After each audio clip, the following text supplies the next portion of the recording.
message très particulier ce matin. Je vous le dis, je vous l'annonce, parce que je n'ai pas l'habitude de prêcher sur ce credo-là. Mais encore ce matin, je me posais la question. Et en relisant ce que j'avais préparé, mes quelques notes, je me dis, ok, Dieu est au contrôle. Et nous n'avons pas la vision que Dieu a. Je le dis souvent. Nous voyons un peu plus loin que le bout de notre nez, n'est-ce pas? Mais pas beaucoup plus loin que le bout de la rue. Nous avons un souvenir du passé, et parfois ce souvenir s'efface un peu. Nous avons à peine conscience de ce que nous vivons dans le présent. Et pourtant, je le dis souvent, le présent est conditionné par notre passé, et le présent conditionne le futur. Mais ce futur est incertain.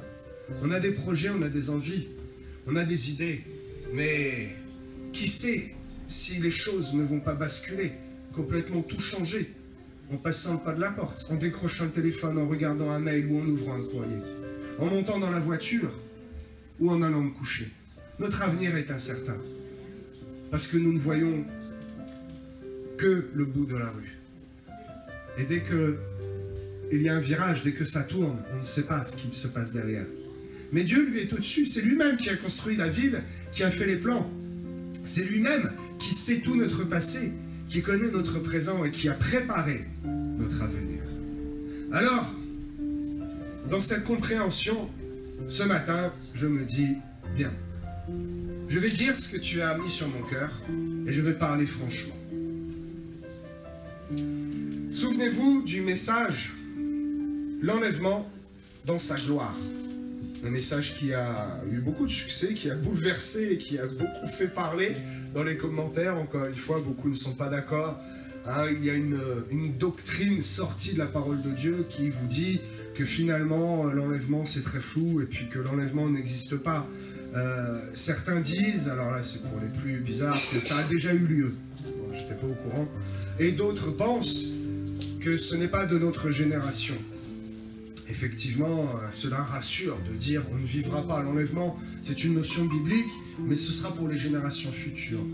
Je ne pense pas. Je m'exprime et je suis clair dans ce message qui porte comme titre « L'enlèvement dans la gloire ». Pour ceux qui ne l'ont pas vu, ou pour une petite piqûre de rappel, l'Église sera enlevée seulement avec une robe blanche, seulement dans la gloire. Tant que l'Église ne sera pas unie et n'aura pas lavé sa robe, l'enlèvement tardera.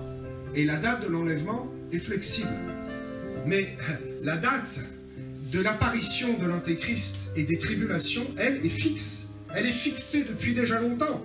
Alors la logique veut que nous comprenions que plus nous attendons pour nous lever et pour être unis, pour laver notre robe, servir pour ceux qui doivent servir et être efficaces, eh bien, plus nous prenons le risque, et malheureusement nous en prenons la route, de vivre une partie des tribulations. Je laisse là votre attention, regardez la vidéo si vous ne l'avez pas vue, laissez-moi des commentaires, et si vous l'avez déjà vue, ça fait un très bon sujet de conversation avec vos amis chrétiens ou vos amis qui ne sont pas chrétiens aussi également. Alors, dans cette direction, je vais apporter un supplément, un complément. Ce message va vous surprendre, très certainement, et peut-être quelques-uns ne seront pas d'accord.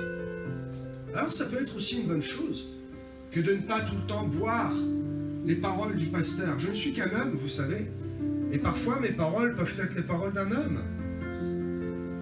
Il est important de remettre en question ce que vous entendez par rapport à la saine doctrine. Parce que si moi je vous convainc par mes paroles, c'est une chose. Mais si c'est la parole qui vous convainc, alors là c'est autre chose. Et je vous invite à ne pas être convaincu par mes paroles, mais par la parole. Moi, je suis juste un interprète, vous savez. Je suis juste un outil. Je suis juste un serviteur qui essaye d'être utile. Et ce matin, je vous le dis, ce n'est pas moi qui parle. Je suis juste le messager. Alors, ne m'en voulez pas personnellement si cette prédication vous bouscule un petit peu trop. Allez consulter directement le grand patron, d'accord? N'en voulez pas au messager, hein?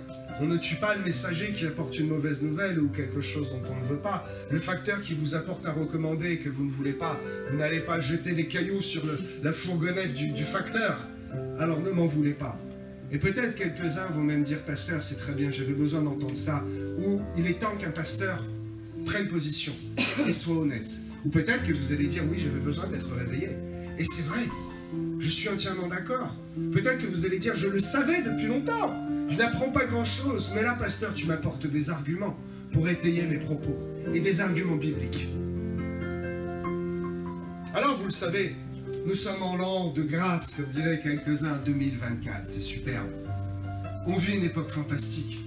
C'est vrai, c'est une époque formidable. Nous avons les téléphones, nous avons la voiture, nous avons le bon chauffage. Vous sentez comme il fait bon ce matin. Pas besoin de faire comme à l'époque un feu de bois avec de la fumée et beaucoup d'embêtements, d'arriver avec des gros manteaux en peau de bête. Oh, nous avons une époque fantastique où nous avons beaucoup de confort, beaucoup trop de confort. Les choses en illimité. Les forfaits. On vit maintenant avec des forfaits. Vous en êtes pas rendu compte? Tout est sous forme de forfait. Le forfait est une offre qui ne comporte pas de limitation dans la consommation. Alors il y a des forfaits limités, mais les forfaits aujourd'hui sont énormes. Qui va dépasser son forfait au niveau des heures téléphoniques? Depuis des années, cela n'arrive plus, n'est-ce pas? Un forfait, c'est quelque chose qui nous offre quasiment d'une façon illimitée quelque chose de matériel ou d'immatériel. Le téléphone, le vocal, les textos, les données, les gigas que nous consommons, c'est quelque chose d'immatériel. Hein? Et quand vous allez au restaurant, ça c'est quelque chose de matériel. Très bien. Donc on paye un forfait, très peu cher, et puis on consomme en illimité. On consomme, et on surconsomme, sans avoir conscience finalement de l'importance de ce que l'on est en train de consommer. Regardez le forfait téléphone. Je le disais, plus personne ne fait attention, ne dit « je dois raccrocher ». Souvenez-vous, hein, pour les plus vieilles générations, même les plus jeunes, je vais dépasser mon forfait. Il y a bien longtemps qu'on n'entend plus ça. Je ne peux pas, je vais dépasser mon forfait. Alors frère, si tu regardes Netflix 20 heures par jour et que tu as un forfait 100 gigas, peut-être tu vas le dépasser. Mais on parle, et on se dit des choses inutiles. On s'en fiche, on ne peut pas dépasser le forfait. Et on consomme le nombre d'SMS, 15 SMS, salut, puis un deuxième, ça va, puis à l'époque où c'était 30 SMS par mois, je peux te dire qu'un SMS par jour, on faisait attention à ce qu'on mettait dans le message. On mettait du concret et on écrivait correctement, un vrai français à l'époque d'ailleurs. Aujourd'hui les SMS on ne sait plus les lire, bref. Tout cela parce que c'est compris dans le forfait. Les gigas de la box internet nous permettent de consommer en illimité, de laisser la télé tourner. Oh chérie, tu as éteint la télé? Non, c'est pas grave, attends. C'est gratuit. C'est déjà payé. Ça n'a pas d'importance que l'on consomme plus ou qu'on le consomme moins. Consommons. De toute façon, la facture est la même, n'est-ce pas? Le fameux buffet à volonté du restaurant chinois, du restaurant asiatique. Pas péjoratif, hein? Mais il n'y a que les Asiatiques qui font des restaurants aussi bons d'ailleurs, et en illimité. Comment font-ils? On se demande. Les fameux buffets chinois à volonté. Nous connaissons tous cela. Je connais personne qui n'a jamais été mangé au buffet chinois. Et c'est une bonne chose. Mais, comme c'est illimité, il y a un problème. Peut-être certains vont sourire et vont se reconnaître. Je ne vise personne. Ce n'est pas moi qui ai écrit ce message, je vous le dis. J'ai vraiment été inspiré. Et en me relisant, j'ai dit, Seigneur, est-ce que... Oui, tu dois. Oh, les prophètes ne disaient-ils pas la vérité? D'ailleurs, on va en parler des prophètes qui n'étaient pas acceptés.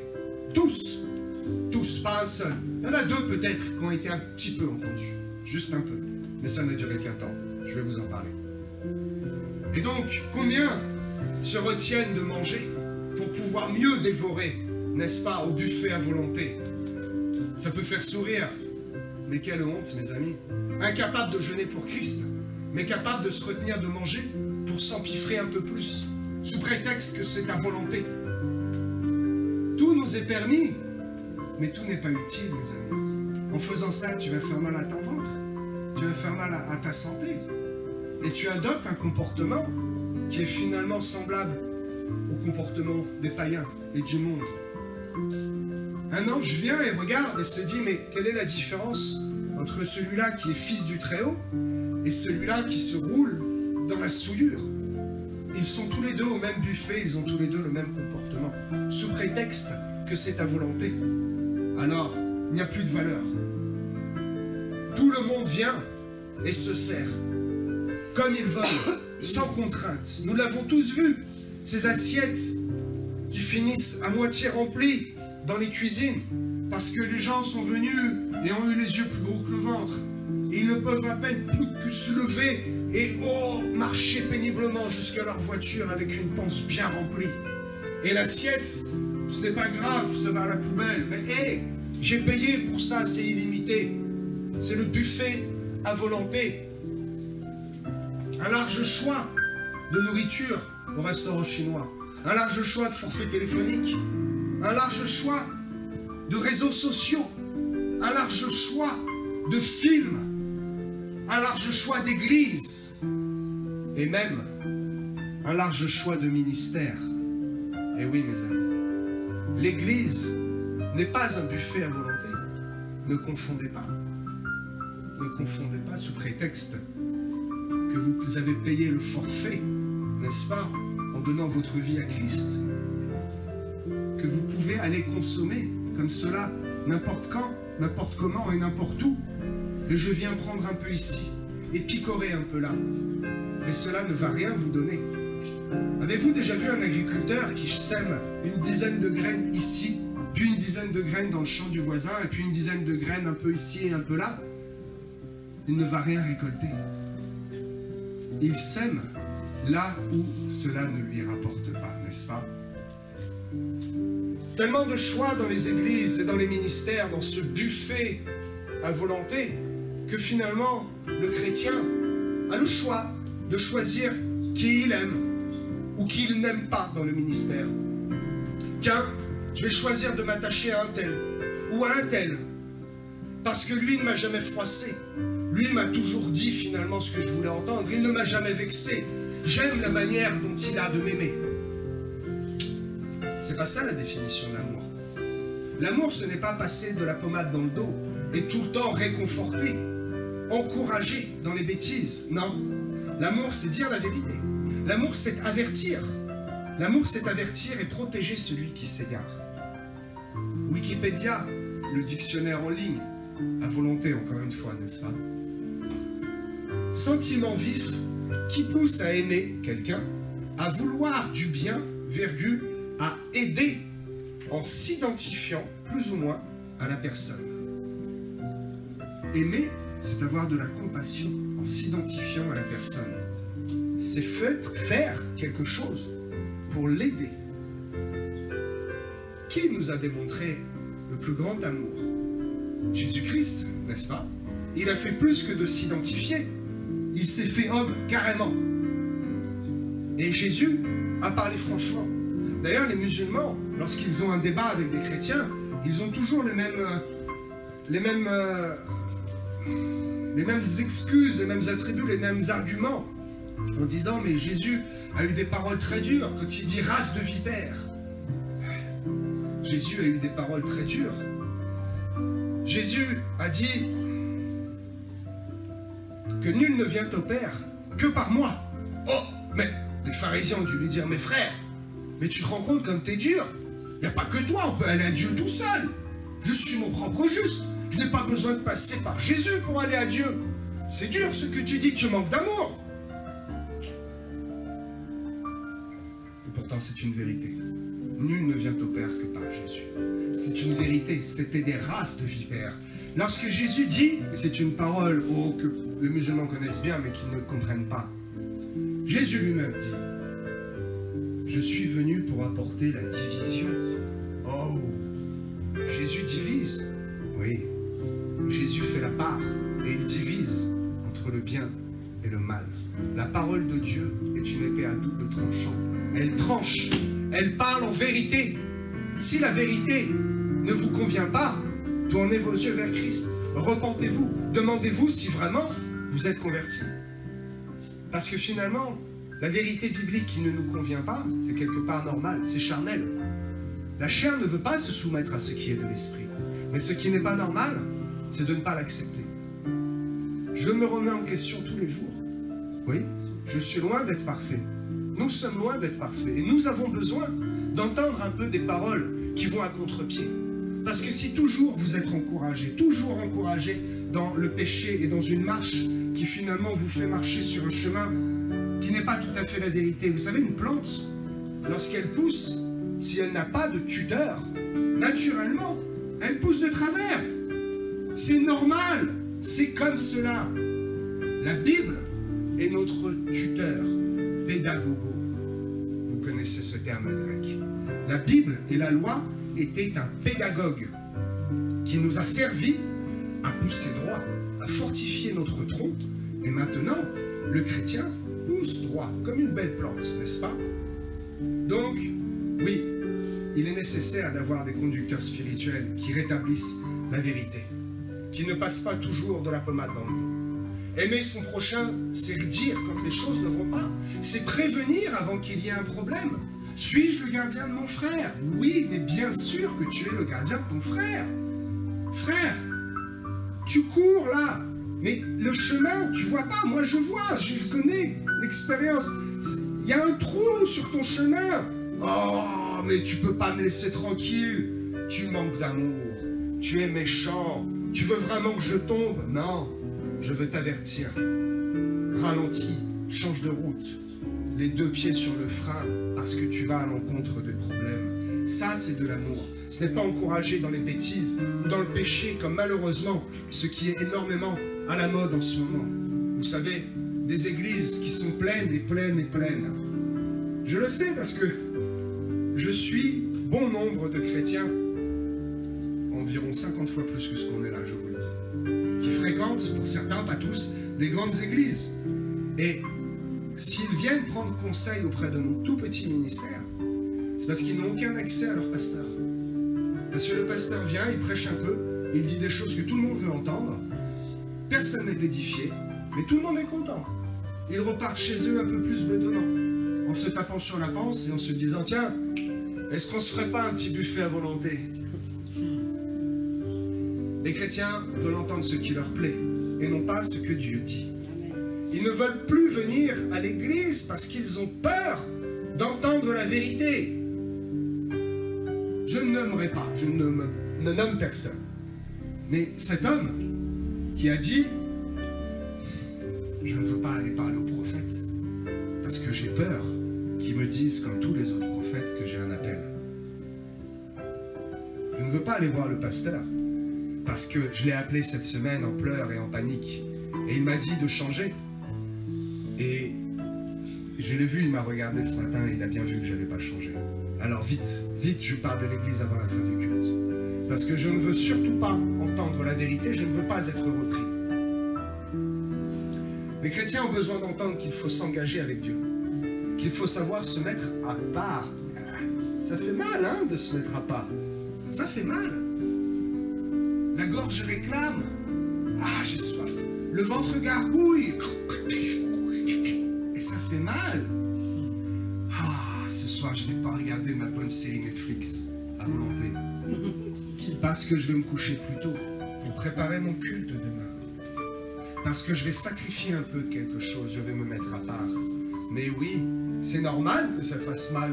Je vous le rassure, je vous l'affirme. C'est normal. Il faut savoir souffrir un peu. Mais qu'est-ce que cette toute petite souffrance de bébé spirituel par rapport à ce que Christ a souffert pour nous? N'est-ce pas? Il faut savoir faire un choix qui démontre notre engagement. Comment le monde va voir que nous sommes différents si nous agissons pareil que le monde?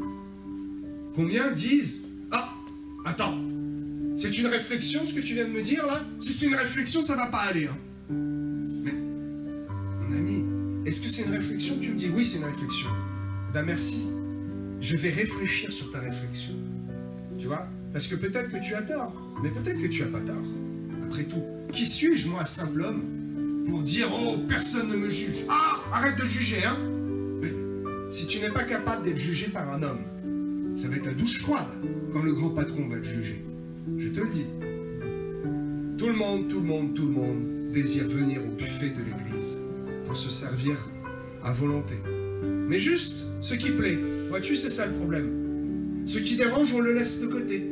Ce qui dérange, ou que l'on a trop entendu, on le laisse un peu sur le bord de l'assiette. Les ministères sont devenus des options dans ce vaste buffet de l'évangile. Oh, il y a une grande table. Alors là, j'ai un apôtre. Bon, prêche trop longtemps, lui. Je comprends pas, c'est compliqué ce qu'il dit. Là, il y a un docteur de la loi. Oh, bah, alors là, à chaque fois que je prends un peu du docteur de la loi, j'ai mal au ventre parce que je comprends rien et j'ai pas envie de réfléchir. Bon, là, il y a un évangéliste. C'est bon, j'en ai déjà mangé assez de l'évangéliste. Et là, il y a un pasteur. Oh, lui, il va encore me reprendre. Puis il va m'obliger à lire la Bible. Non. Tiens, il y a un prophète là. Allez, je vais prendre un peu du prophète parce qu'il va me conforter, il va me dire des choses sur ma vie, exactes ou pas. Mais en tout cas, il va faire focus sur ma petite personne.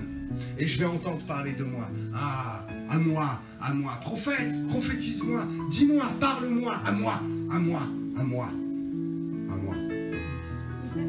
Qu'un seul se lève et me donne un seul verset dans l'Ancien Testament. 2 versets, allez, je mets le challenge à 2 versets. Où un prophète vient voir une personne en particulier.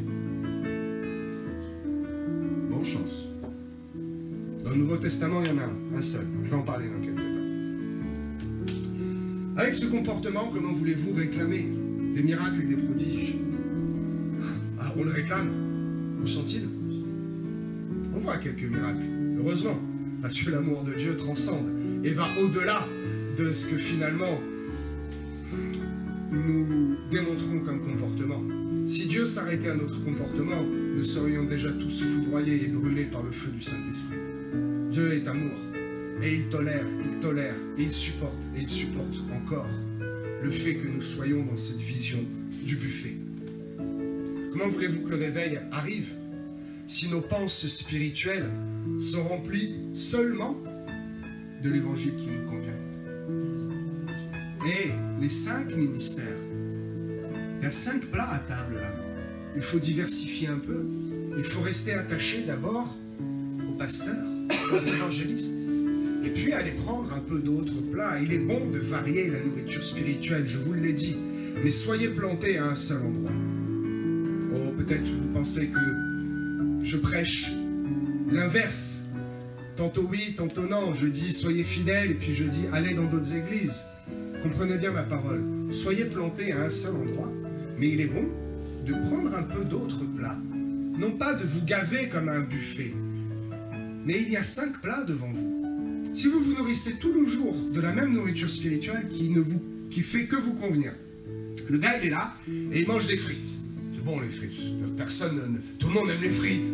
Mais restez 1 an à ne manger que des frites, le midi et le soir. Vous allez voir votre corps comme il ne va pas tolérer. Restez toujours attaché à des ministères qui vous n'édifient pas, sans vouloir goûter un peu d'autres, vous verrez l'état de votre corps spirituel. N'est-ce pas? Un régime alimentaire qui n'est seulement constitué que d'un seul aliment n'est absolument pas bon. Vous aimez les frites, c'est superbe. Vous êtes attaché là où vous recevez des frites tous les jours. Mais il est bon aussi de prendre un peu de légumes. Ah, j'aime pas les légumes. Hey, il faut un peu en prendre. Il faut parfois aussi entendre ce qui ne vous conforte pas toujours dans la même direction, mes amis. Et je reviens à ce que j'ai dit. Vous devrez être planté à un seul endroit, à cela est biblique. D'arrêter de courir partout. De chercher absolument celui ou celle qui prêchera un discours qui vous satisfait. Voyez-vous? Parce que sinon, vous n'avancerez pas. Votre panse sera remplie d'un seul aliment et le corps ne fonctionnera pas comme il faut. C'était le problème des Hébreux. Et je vais vous parler des prophètes maintenant. C'était le problème des Hébreux qui rejetaient sans cesse les prophètes. C'est l'histoire qui tourne un peu en boucle de tout l'Ancien Testament, de tous les prophètes. J'arrive à la fin de ma lecture d'études très profondes des prophètes, de tous les prophètes. J'ai vraiment étudié en profondeur. Et je fais un seul constat. Le message est à chaque fois le même, en fait. Prévenir, prévenir, prévenir. Mais les Hébreux n'entendaient pas. Parce qu'ils ne voulaient pas abandonner leurs habitudes. Ils ne voulaient pas abandonner leurs faux dieux. Ils ne voulaient pas se remettre en question. Ils voulaient continuer à prendre les épouses étrangères. il voulait continuer à dire, cette terre nous a été donnée, mais on se tape un peu sur la panse. On n'a pas besoin d'aller tout conquérir. C'est bon, tout va bien, je vais bien, tout va bien. Je me conforte dans ma pseudo-sécurité spirituelle. Mais regardez ce que ça a donné avec les ennemis d'Israël. Ils se sont multipliés et la guerre ne s'est jamais arrêtée. Ça a toujours été un problème. S'ils avaient obéi dès le début, il n'y aurait plus d'ennemis d'Israël. Je vais en reparler avec cette histoire de Canaan. Il y a eu un gros problème. Il y a eu un gros problème avec ça. Parce qu'ils n'ont pas voulu aller goûter un peu d'autre nourriture. Prendre un peu les piments. C'est bon aussi parfois les piments. Mais si tu prends que des piments, ça brûle le ventre. Hébreux 12, verset 25. Ouvrons la parole de Dieu. Il est important de toujours prêcher avec la parole à l'appui. L'épée à double tranchant. Alors, vous lisez ici la version préférée, c'est la version seconde 1910. Gardez-vous de refuser d'entendre celui qui parle, car ceux-là qui n'ont pas échappé refusèrent d'entendre. Celui qui publiait les oracles sur la terre, combien moins échapperons-nous si nous nous détournons de celui qui parle du haut des cieux. J'ai pris une version plus simple de Louis II 21. Faites attention, ne refusez pas d'écouter celui qui parle. En effet, les hommes qui ont rejeté celui qui les avertissait n'en ont pas échappé. Combien moins échapperons-nous si nous nous détournons de celui qui parle du haut du ciel? Comprenez simplement. Si vous n'écoutez pas la parole d'un homme qui parle à la place de Dieu, comment écouterez-vous quand Dieu va venir vous parler? Si vous n'acceptez pas la parole d'un simple homme qui vous donne de bons conseils pour vous remettre dans la bonne voie, que se passera-t-il le jour du jugement? Vous ferez peut-être comme un enfant qui tape du pied au supermarché, qui se roule par terre en criant, en disant « Non, non !» Ce n'est pas possible. Nous sommes des femmes, des hommes, faits à la stature de Dieu. Nous devons être des huos et non pas des nepios. Vous connaissez maintenant ces deux termes que j'emploie souvent. On consomme tout comme on veut. Et ce comportement n'est pas valorisant. Vous savez, quand on a des choses à volonté, eh bien finalement, on ne voit plus la chance, la bénédiction que l'on a d'avoir ces choses à volonté. C'est vrai. Quand je prends le téléphone maintenant, peu importe le temps que j'y passe, c'est pour cela d'ailleurs que les enfants ne savent pas téléphoner. Vous avez vu les enfants de 10 ans, 12 ans, ils restent comme ça, puis ils se parlent pas. Hop, et ils vont dans la salle de bain se coiffer, posent le téléphone. Mais ton ami est toujours en ligne? Oui, et puis l'autre il est là, il attend. Parce que le forfait est illimité, il n'y a pas de valeur, vous savez. Je me revois à l'époque, à 17 ans et demi, je me suis engagé tôt, volontaire. J'étais la deuxième session des engagés volontaires de l'armée de terre. J'ai fait mes classes au 3e RIMA. Ça, c'était costaud. Et je me revois, le très peu de temps libre qu'on avait. La cabine téléphonique était à l'autre bout du camp. Et c'était un camp d'entraînement. C'est pas les camps qu'on voit aujourd'hui. Je peux vous dire que c'était costaud. C'était vraiment costaud. Et donc, Bandini, t'as 20 minutes. Chut. Pendant que certains allaient au foyer prendre le maximum de bière en 20 minutes, c'était pas illimité, il fallait les payer. Et du coup, il les dégustait, les gars, les bières. Mais très vite. Bandini, qu'est-ce qu'il faisait? Il courait à la cabine téléphonique avec sa pièce de 5 francs. Vous vous souvenez, c'était une grosse pièce. Et tac, il mettait dans le téléphone. Tic, tic, tic, tic. Allô, j'appelais ma petite amie de l'époque. Et je peux vous dire que les quelques minutes, précieuses minutes, que je passais au téléphone étaient comptées. Chaque mot était pesé. Ah, il n'y avait pas de blabla, hein. Il n'y avait pas de c'est illimité, attends, je me gratte un peu le pied, attends, je ramasse un caillou par terre, je vais me coiffer. Non, je peux vous dire que chaque moment comptait. Et nous savions réciproquement apprécier ce moment. Et nous savions quoi nous dire au téléphone. Parce que ce n'était pas illimité. Parce que je savais que ce temps que je passais m'était compté. Et je savais que le lendemain, pendant 2 jours ou 3 jours, j'allais aller dans la brousse avec mon sac de 35 kg et mon FAMAS de 4,7 kg armé, mon casque de 2,8 kg et le Rangers de 3 kg. pas de téléphone portable. Et bien je savais que pendant ce temps-là, ça allait être un temps d'épreuve, un temps difficile. Donc, pendant que je pouvais m'y préparer, je m'y préparais. Pourquoi? Parce que je n'avais pas de temps illimité. Sachez donner de la valeur aux choses, mes amis. Sachez donner de l'importance. Comprenez que votre vie, c'est pas un forfait. Vous avez compris ça déjà? Parce qu'un jour, on vous l'a dit, la vie n'est pas un forfait limité. Prenez le temps nécessaire pour faire les choses nécessaires. Et laissez les choses du monde au monde. Sachez être efficace. Et pour être efficace, il faut être aiguisé. Pour être aiguisé, le fer aiguise le fer. C'est un autre fer qui va vous aiguiser. Laissez-vous aiguiser. Laissez-vous façonner. Vraiment. Je vous dis cela avec beaucoup d'amour. Vous savez, la parole de Dieu, nous pouvons la consommer. Et c'est un forfait qui, lui, est illimité et gratuit. Et pourtant, nous ne l'ouvrons pas assez. Pourquoi est-ce qu'on va au Chinois à se faire mal au ventre? On paye en plus pour ça. Et pourquoi est-ce que je n'ai jamais entendu quelqu'un me dire « Je me suis fait mal à l'esprit tellement j'ai lu la Bible ». Parce que ce n'est pas possible. Vous ne ferez pas d'indigestion. Vous ne vous ferez pas mal au ventre spirituel en lisant, en relisant et en méditant la Bible chaque jour.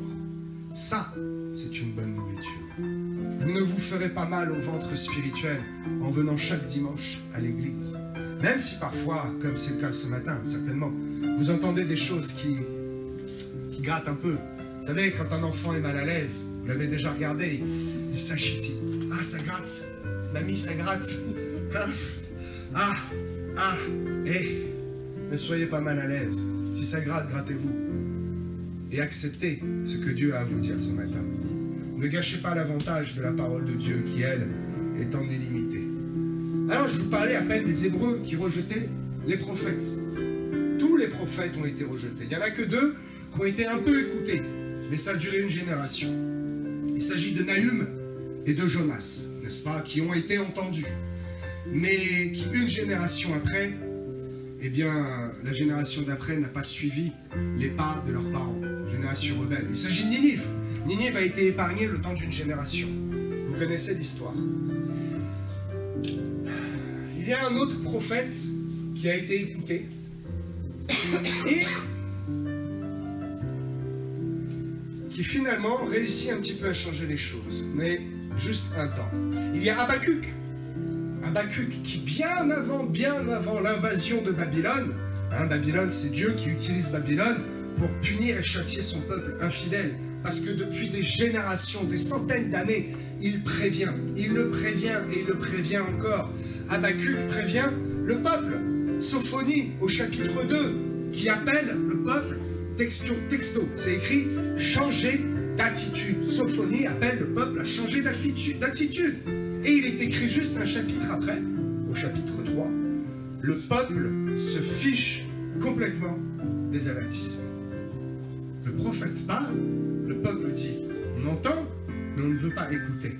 On se fiche des avertissements. Et ça continue, et ça continue. Agé, le prophète Agé, qui appelle à fixer les bonnes priorités. Ce qu'il appelle les bonnes priorités. Oui, il y a des priorités que nous devons fixer.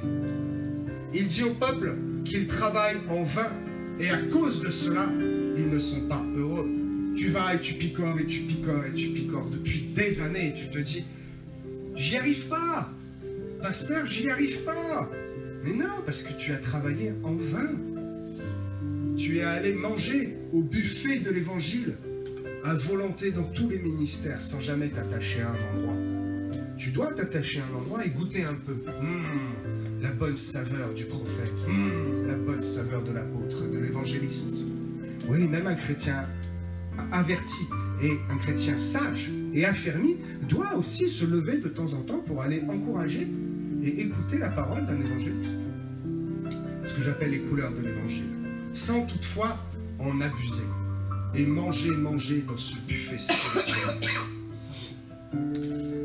Il est écrit dans Agé, chapitre 1, verset 14, que l'Éternel réveilla leur esprit. Agé appelle à fixer les bonnes priorités. Il tire la sonnette d'alarme et il dit au peuple, vous me travaillez en vain, vous travaillez en vain, et c'est pour cela que vous n'êtes pas heureux. Alors, il est écrit, l'Éternel réveilla leur esprit. Il réveille d'abord l'esprit des conducteurs spirituels, ceux qui ont la responsabilité du peuple. Et juste après, il y a une virgule, je me souviens, il réveille le peuple. Mais à quel moment? Juste un peu avant. Je crois que je l'ai là. J'avais mis mon marque-page, le superbe marque-page. Agé chapitre 14. L'Éternel réveilla l'esprit d'abord de Zorobabel, fils de Shealtiel, gouverneur. Il réveille l'esprit du gouverneur de Juda. Et l'esprit de Josué. Il réveille aussi l'esprit de Josué, fils de Jotzadak, le grand sacrificateur. Et l'esprit de tout le reste du peuple. Ils vinrent et se mirent à l'œuvre dans la maison de l'Éternel des armées. Enfin, ils vinrent et se mettent à l'œuvre. Mais quand est-ce que cela arrive? Il s'agit ici d'un réveil spirituel. C'est écrit, il réveilla l'esprit. Que se passe-t-il au chapitre 12? Ils entendirent la voix de l'Éternel, leur Dieu. À force de prédication et à force de messages, alors on est juste dans Agé chapitre 1, Zorobabel, Josué, le grand sacrificateur et tout le reste du peuple entendirent la voix de l'Éternel et ils l'acceptèrent. À partir du moment où ils acceptèrent la voix de l'Éternel par le biais du conducteur spirituel du prophète Agé, alors à partir de ce moment-là, qu'est-il écrit?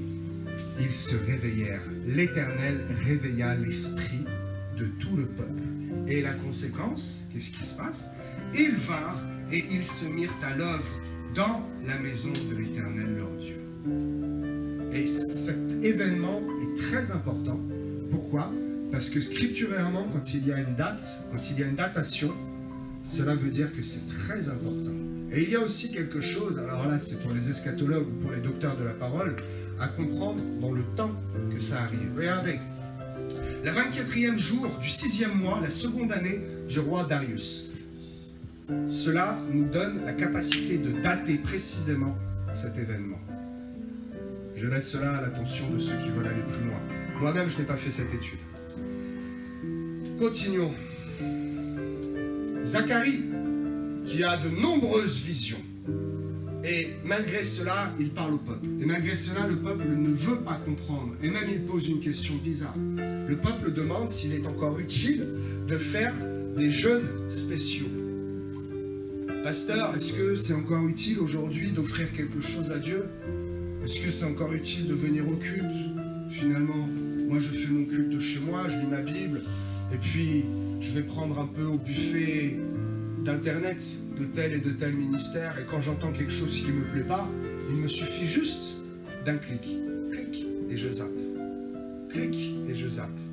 Clic, je fais pause, et je reviens en arrière, parce que j'entends la parole d'un prophète qui me dit « Tu vas être béni !» Et le micro craque. « Tu vas être béni !» Et je me répète ça en boucle. Et je ne veux entendre que ça. Non, ce n'est pas comme ça que vous serez réveillés, mes amis. Zacharie chapitre 7, verset 11. Mais ils ont refusé d'être attentifs. Ils se sont révoltés et endurci leur oreille pour ne pas entendre. Le gars, il se met carrément des bouts de cire dans l'oreille pour ne pas entendre. Avez-vous déjà vu un enfant qui est réprimandé faire cela? J'entends pas. Non, j'entends pas. Mais, cela n'empêche pas la parole de tomber. Et cela n'empêche pas la punition d'arriver. Ce n'est pas parce que tu ne veux pas entendre que la parole n'est pas donnée. Ne soyez pas comme ces Hébreux-là de cette époque-là. Pourquoi ont-ils été si souvent en guerre, si souvent en difficulté? Parce que c'est les montagnes russes. Parce que c'est le buffet spirituel. Combien aller vers des faux prophètes, des faux dieux? Parce que finalement, adorer un bout de bois, une Astarté, ça me conforte moi. Je dis c'est bon, je fais mon devoir, je soulage ma conscience. Mais finalement, je n'honore pas Dieu. Mais c'est pas grave, parce que j'ai pas de réprimande en retour. Parce que le grand sacrificateur ne me dit pas « Hey, t'as volé le bœuf du voisin, il faut lui rendre le double, parce que c'est Deutéronome chapitre 7, verset 24. Vous n'allez pas chercher la référence, ce n'est pas ça. Non, finalement, mon Astarté ne me dit rien si je vais voler le bœuf de mon voisin. Eh ben, j'aime bien ce genre de Dieu-là, parce que comme ça ne me pose pas de problème. Et je dors tranquille le soir, et je remplis ma panse. Et le jour où cette Astarté me condamne, c'est pas grave, il y en a 300 autres à aller voir. Je vais aller un peu picorer dans le buffet spirituel des faux dieux. Malachie, Joël, Amos, Abdias, tous les autres ont vécu cela. Ils ont parlé et ils n'ont pas été écoutés. Combien il y a de prophètes dans la Bible? Attends, tu le sais, je pense. Combien il y a de prophètes? Moyen mémotechnique. Combien il y avait d'apôtres? De disciples? 12 disciples, les 12 tribus, etc. Ok. Il y a 12 prophètes appelés, alors je n'aime pas ce terme, petits prophètes. C'est-à-dire que c'est des prophètes qui sont moins importants. Les hommes se trompent. Ce sont des prophètes qui ont eu des livres plus courts, qui ont moins parlé. Et 4 grands prophètes. 4 comme les 4 évangiles. Il y a donc eu 16 prophètes.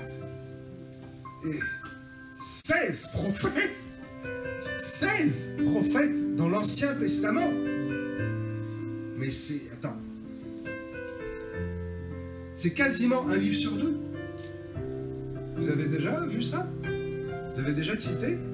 Pourquoi est-ce qu'il y en a autant? Parce que l'homme se bouche les oreilles. L'homme regarde à sa panse. L'homme ne veut pas écouter. Et comme Dieu est bon, alors il se répète. Et il se répète encore. Et encore, et encore. Et tellement que le système ne fonctionnait pas, il est venu lui-même nous parler. Parce que, souvenez-vous de la définition de l'amour. L'amour, c'est savoir se mettre à la place de l'autre. C'est avoir de l'empathie. Dieu a tellement eu d'empathie qu'il s'est fait homme. Dans la personne de Jésus pour venir nous avertir une dernière fois. D'ailleurs, petite parenthèse, on prenne qui voudra. Le ministère de prophète existe dans le Nouveau Testament. Bon. Où sont tous les prophètes?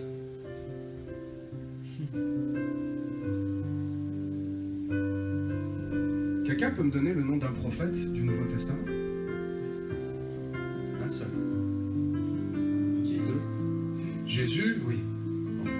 Un qui a une parole de prophétie. Vas-y. Agabus. Yes. Agabus. Acte 16. Acte 11, 28, Agabus. Et il a une parole pour un homme. Et c'est tout. Dieu parle différemment dans le Nouveau Testament. Et je considère, mais cela reste mon avis, que les prophètes modernes devraient s'inspirer de leurs confrères. Les pasteurs aujourd'hui s'inspirent du premier pasteur qui a été Pierre. Hein? Et on s'inspire de ce que les pasteurs ont fait depuis Actes, depuis le Nouveau Testament. Mais les prophètes devraient, et encore une fois ce n'est que ma parole, attention, ça n'engage que moi, devraient s'inspirer de ce que faisaient les prophètes de l'Ancien Testament. Les prophètes de l'Ancien Testament parlaient à qui? Ils parlaient au roi, ils parlaient au peuple, à la foule. Ils n'allaient pas donner individuellement des prophéties comme cela pour réconforter chacun. À mon sens, et encore une fois, cela n'engage que moi, cela devrait se faire dans l'intimité. Le prophète qui a une parole de prophétie ou de bénédiction devrait, dans l'intimité, aller voir la personne et ne pas dévoiler cela en public comme cela. Je ferme la parenthèse. J'espère que j'ai attiré votre attention là-dessus. Bien. Dieu se répète. 16 prophètes, l'histoire de l'humanité, les hommes qui n'écoutent pas, qui ne veulent pas voir les signes, qui se bouchent les oreilles et qui se mettent des visières, qui laissent le voile qu'ils ont devant les yeux pour ne pas voir et pour ne pas entendre. Vous savez, dans le désert, si les Hébreux avaient vraiment écouté les 2 serviteurs authentiques qui étaient Caleb et Josué, des 12 espions, eh bien eux ont vu qu'il y avait une difficulté. Eux ont vu que ça allait être difficile, mais ils ont vraiment cru. Eux ont dit, entrez. Si les Hébreux, écoutez bien, si les Hébreux étaient entrés en Canaan en temps fixé, les choses auraient été complètement différentes. Les ennemis n'auraient pas eu le temps, pendant 40 ans, de se multiplier. Ils auraient abattu les géants, qui les voyaient comme des sauterelles, immédiatement. S'ils avaient accepté de rentrer dans un chemin difficile, ce chemin n'aurait pas été si difficile que ça. Ne voulez-vous pas aujourd'hui, vous mes amis, aussi entrer dans votre Canaan? Dire, ça va me faire un peu mal, peut-être ça pique un peu, ça gratte, mais c'est pas grave, c'est pour mon bien, parce que c'est cela, la vraie manifestation de l'amour. Et réciproquement, quelqu'un qui aime est aussi capable d'entendre, de dire, mon frère, tu sais, c'est pas bien ce que tu fais, merci, j'en avais pas assez la conscience, merci de me le dire et de me ramener sur la bonne route. Il y a un trou devant, merci de m'avertir de ce trou. J'ai pas envie de freiner parce que là je me sens bien, mais il va falloir que je freine et que finalement j'arrête de courir sur cette belle autoroute, mais que j'enjambe et que j'aille un peu sur le chemin rocailleux. Et puis finalement ce n'est pas grave, parce que si je tombe en panne sur l'autoroute, les bornes oranges là, c'est un mensonge. Il n'y a personne au bout du fil, personne ne viendra m'aider. Alors que si je tombe sur le chemin rocailleux, avant même que mon pied heurte une pierre, c'est Christ lui-même qui viendra me relever. Je vous le disais tout à l'heure, plantez à un seul endroit. N'allez pas picorer n'importe comment et n'importe quand dans tous les buffets, dans tous les champs du monde. Le champ du monde, souvenez-vous cette prédication. Ne sommes-nous pas des grains de blé? Si le grain ne meurt, ok? Jean 12, verset 24. Comment est-ce possible qu'un grain de blé soit planté dans plusieurs champs? Vous devez être planté à un seul endroit. Vous pouvez, et je vous encourage, de ne pas manger que des frites, d'entendre aussi un peu la parole, le bon légume, hein, les bons légumes verts de l'évangéliste ou du prophète. Mais ne faites pas que cela, ne faites pas que de vadrouiller, ne faites pas que d'essayer d'entendre finalement uniquement ce qui vous plaît, de chercher sans cesse une église à gauche ou à droite, un ministère qui vous convient, là où vous êtes sûr de pouvoir rentrer à l'heure chez Mémé Janine pour le poulet frites du dimanche midi. Mamie Micheline, Mamie Janine, je dis Mamie Janine, ma grand-mère s'appelle Janine. Là où le pasteur ne vous reprend pas trop, là où vous entendez chaque mois, depuis des années, la même prophétie sur votre vie, et puis finalement, rien n'arrive. Alors comme le prophète l'a dit, et que rien n'arrive, c'est de la faute du pasteur. Je l'ai déjà entendu, c'est une histoire vraie que je vous dis. Je prends un peu de nourriture, un peu ici, un peu là-bas, je picore, et je ne grandis jamais.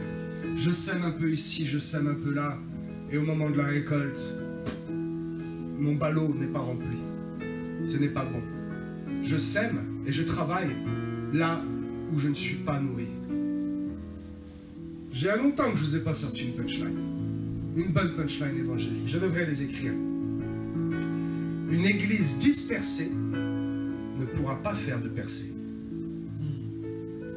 Comment voulez-vous faire une percée spirituelle et réveil si les chrétiens, ce dimanche, sont ici, et puis le dimanche d'après sont à Elbeuf, et puis le dimanche d'encore après sont à Rouen-Rive-Droite, et puis le dimanche d'après vont à Mont-Saint-Aignan, et puis hop, ils reviennent un peu ici, picorer un peu, et puis là-bas, et à chaque fois ils vont voir le pasteur et ils disent « Pasteur, prie pour moi, je suis pas béni ». Ah non, t'es pas béni, t'as mal au ventre spirituel, tu manges n'importe quoi, picorer tout le temps. Plante-toi à un endroit, grandis à un endroit, et va encourager un peu le prophète. Oui, je t'encourage, prophète. Va encourager l'évangéliste, le docteur de la loi. Va entendre et bénéficier de l'onction de l'apôtre. Mais reviens dans le champ dans lequel tu as semé. Acte 2, nous connaissons très bien, c'est tellement prêché. Mais j'insiste encore. Tous ensemble, dans le même lieu. C'est tellement parlant. Juste après, le Saint-Esprit vient et souffle. Pour deux raisons. Parce qu'ils étaient ensemble et au même endroit. Ils n'étaient pas dispersés. Ils n'étaient pas en train de picorer de gauche et de droite et de dire « Oh, cet évangile ne me convient pas, je vais entendre un autre évangile ailleurs. » et encore ailleurs. Je viens ici le matin, et puis l'après-midi, je vais là-bas. Et puis le soir, j'écoute encore autre chose. Et je cherche à entendre ce qui me conforte. Amen. Je pense que vous avez compris. Vous savez, je dis cela pour votre bien, vraiment, et avec amour. Rappelez-vous de ce que ça veut dire amour. J'ai eu beaucoup de mal ce matin à dire, Seigneur, vais-je prêcher ça? Ou vais-je simplement ouvrir la Bible, me laisser guider un peu, et puis vous prêchez quelque chose de classique que nous connaissons tous déjà, l'amour incommensurable de Jésus-Christ. Oui, c'est une réalité, bien sûr. Votre identité en Christ, oui, mais nous connaissons tout cela. Ça ne nous édifie plus. Pour être édifié un peu plus, eh bien, nous avons besoin d'être retravaillés. Vous savez, quand on fait une maçonnerie, quand on fait une reprise sur une maçonnerie, quand on veut monter un étage, la maçonnerie existante, si l'on veut que l'étage qui va être construit tienne et soit solide, il faut venir griffer la maçonnerie.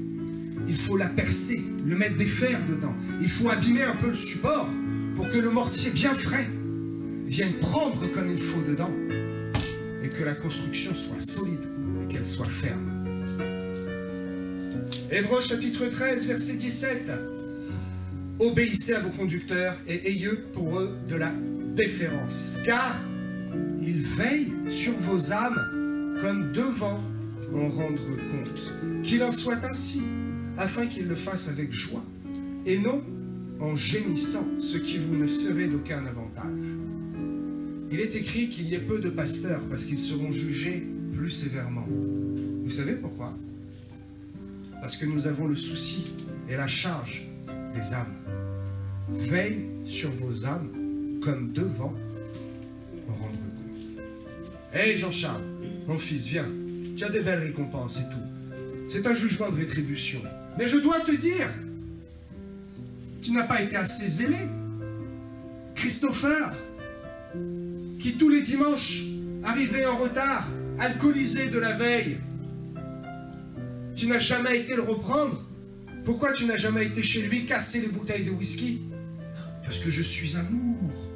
Mais non, c'est pas cela, être amour. L'amour, c'est celui qui prend soin. Et pour prendre soin, parfois, eh bien, il y a des choses nécessaires à faire. Vous savez, bon, je vais vous le dire, peut-être je l'ai déjà dit, je ne crois pas. Nous sommes des bergers. Un berger, c'est Geoffrey qui m'a expliqué ça. Un berger, lorsqu'une brebis s'égare à maintes et maintes reprises, vous savez la parabole de la brebis égarée. Ces pasteurs qui disent oui, il faut tout le temps aller chercher. La brebis ne s'égare qu'une fois. Si elle continue de s'égarer, c'est que la brebis fugue. Et une brebis qui fugue, elle met en danger toutes les autres.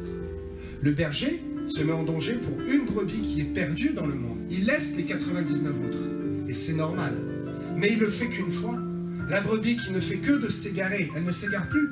C'est une brebis qui fugue et qui est rebelle, qui ne veut pas rester dans la bergerie et qui va s'exposer au monde.